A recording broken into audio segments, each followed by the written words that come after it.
Hey, everybody, I thought I'd bring you up to date on a roster development with the 49ers. Not maybe the better way to put it is a roster non-development. And this all came about this morning as I was looking at the 49ers roster, doing a story on Connor Colby, the offensive lineman the 49ers selected in the seventh round from Iowa. And I looked at what they were able to do or what they've done this offseason, offensive line. And of course, not taking an offensive lineman in the first six rounds of the draft was one thing, but then you could see what their plan was for following the draft, signing an undrafted offensive lineman and also adding a couple of veteran guys. And the one guy that was kind of the headliner, the person who is a longtime starting left tackle in the NFL, specifically with the Arizona Cardinals, DJ Humphries. And it was widely reported that the 49ers had agreed to terms with him. Well, guess what? They haven't agreed to terms with him. So maybe that speaks to why the 49ers then went out and did sign a couple of veteran offensive linemen after that, including Andre Dillard, former first round pick of the Philadelphia Eagles, and also Nicholas Petit-Frere, formerly of the Tennessee Titans. So going back to DJ Humphries, this was a player that had an injury in the 2023 season, ACL.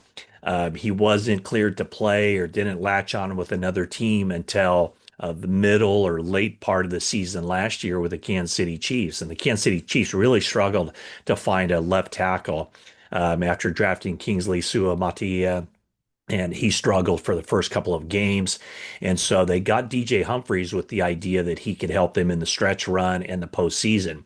Well, Humphries went out in his very first game. He played more than 60 snaps, ended up injuring his hamstring. He got back on the field a little bit later in the season and played 30 snaps. And then he was active for the postseason, but did not play in the Super Bowl. He was a backup offensive lineman for that game. He did suit up, as I said. And so the idea with the 49ers after the draft was that they really didn't have an obvious swing tackle, and DJ Humphries kind of objectively could fill that need. But DJ Humphries did not agree to terms with the 49ers. I don't know all the specifics of why that didn't happen. One side tells me, and this comes from multiple sources, that he has not agreed to terms. Certainly nothing is imminent on that road either. One side does tell me that the sides are continuing to talk, but we'll see where that goes. But I think at this point, probably the best bet would be that DJ Humphries isn't on the team, at least at this point and for the foreseeable future. So when you look at the 49ers offensive line situation, Kyle Shanahan kind of joked about them not having a swing tackle, and even suggested that maybe some members of the media could fill that role. I think he specifically looked at Matt Barrows on that one. But uh, last year, the way that the season ended, Spencer Burford, who had started at right guard in the previous season, splitting time with John Feliciano, he was seen as a swing tackle. He played offensive tackle at the University of Texas San Antonio in college. So he ended last season as a swing tackle. He got hurt and didn't play in the last couple of games either.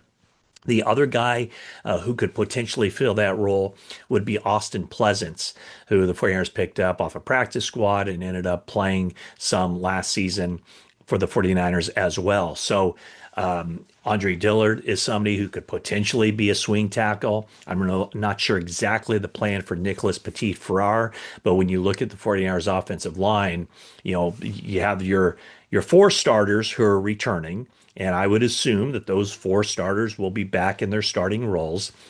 Trent Williams at left guard, center Jake Brendel, right guard Dominic Pooney, and right tackle Colton McKivitz. Colby comes in.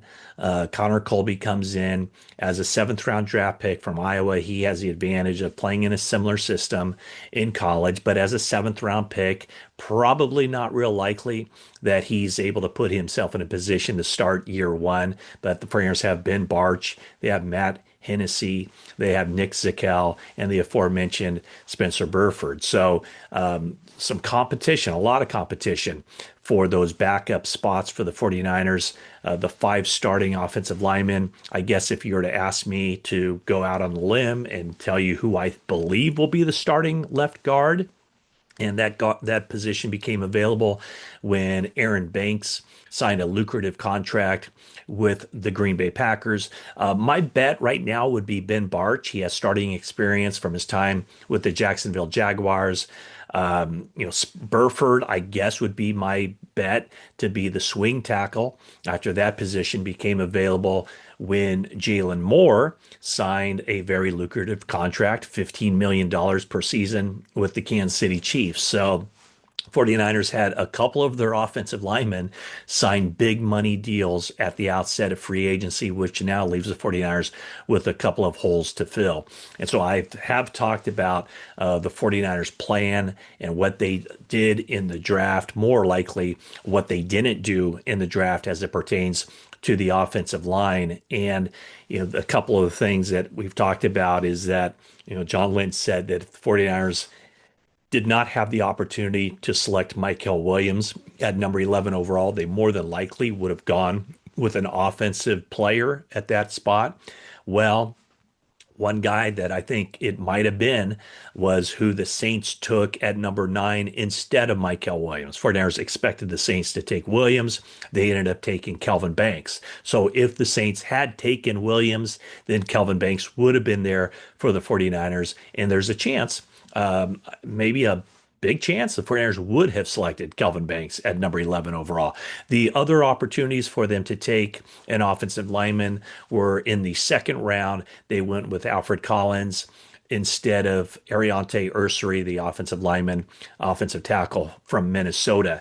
But the way that John Lynch explained it was that the 49ers were very pleased. It worked out perfectly for them. They wanted Michael Williams in the first round.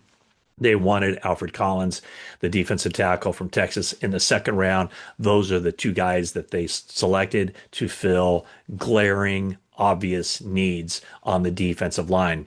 The other spot for them to take an offensive lineman who potentially could have stepped in as a starter day one would have been in the third round. They did take Nick Martin before selecting either one of these guys, but Nick Martin is a guy that they see as being somebody who could step in and fill an immediate need at a weakness for the 49ers inside linebacker, lining up next to Fred Warner. So Nick Martin went earlier in the third round. Later in the third round, with the 100th overall pick, the 49ers took Upton Stout. He's a nickelback. I think, in kind of reading between the lines of what John Lynch has said since the draft, that the 49ers would have selected either Caleb Rogers or Charles Grant, two offensive linemen who went 98 and 99 overall. The Las Vegas Raiders had both of those picks, and they went back-to-back offensive linemen. I think the 49ers would have taken one of those offensive linemen at 100, but now that they both weren't available when the 49ers picked late in the third round, they went with Upton Stout. So the 49ers, part of their plan, I think, was whatever they weren't able to fill in the draft, they were then going to look to fill in free agency, veteran free agency. And it certainly sounds like DJ Humphries was a possibility. And who knows, maybe he continues to be a possibility. But the reported agreement that everybody was talking about and that came through his agency 2 weeks ago, that did not follow through. So don't know if that was a physical issue or what the case may be, but DJ Humphries is not a member of the San Francisco 49ers like everybody assumed he would be 2 weeks ago. And the veterans that the 49ers signed, again, Andre Dillard and Nicholas Petit-Farrar. They also signed Drew Moss, an undrafted rookie from Colorado State. So there's a quick roster update for you from the 49ers. Just noticing that, yes, DJ Humphries is not listed on their roster, and there's a reason for that. It's because he's not on the team. So that's a quick update. Thank you so much for watching this video. Please subscribe if you haven't already. Leave a comment and a like, and that is it for now.